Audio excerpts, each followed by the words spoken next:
Nagsimula sa simple na pasulyap-sulyap, nagpapapansin sa'yo. Umabot sa palitan ng mga mensahe, kilig na kilig ako.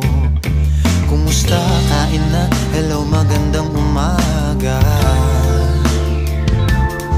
Ingat ka, pahinga, huwag kang masyadong magpupuyat pa.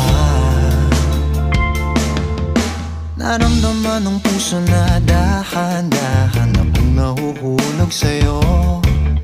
Sa kada araw natin na pag-uusap, meron nang